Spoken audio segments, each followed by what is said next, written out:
Hi Ralph. This video explained this document to you is basically a workflow that the user and the administrator will actually go through for the new component they're actually thinking of having.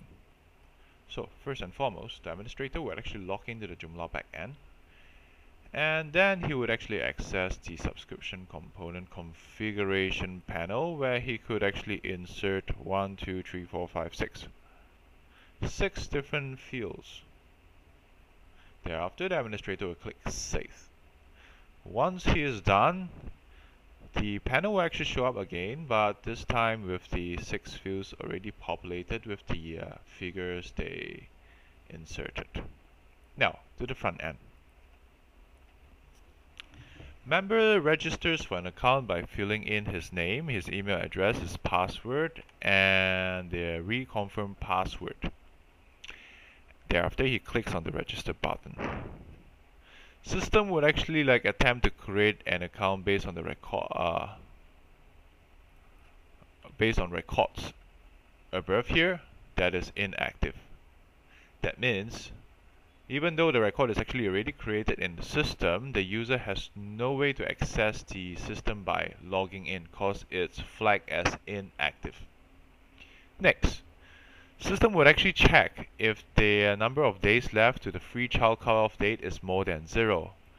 In this case, it actually corresponds to this particular value over here, which is year, month, day figure, right? And if it's a yes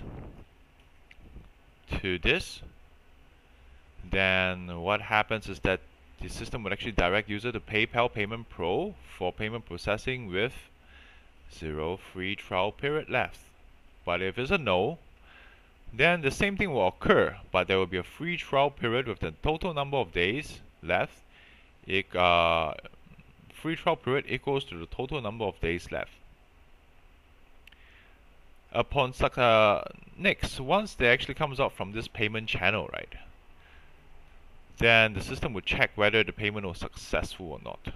If it's not, then it will actually show the user a screen of his user account details that he keyed in over here with a Pay Now button. So if he clicks, it brings the user back to this process and go through here. Now, suppose he successfully paid the payment in the PayPal, and what happens is that system activates the user account and captures the expiry date based on the length of subscription days indicated by the administrator over here in days. Suppose I indicated as 180 days, and today is the 29th of August, so my expiry date would be the 28th of April. Next. Now, after the when the periodic payment comes to an end, right, and PayPal actually tries to do a transfer from the other account to your account again by the subscription mechanism they have on site.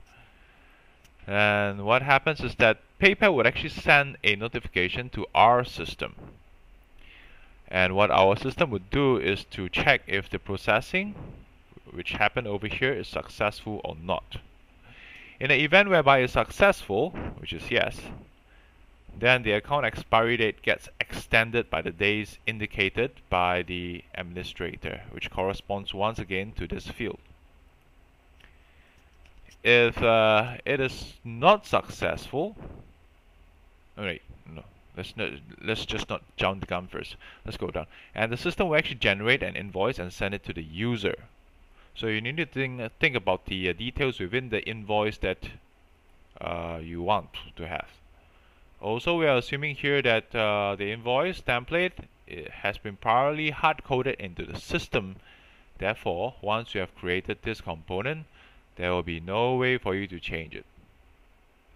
Let's go to the scenario whereby processing was not successful.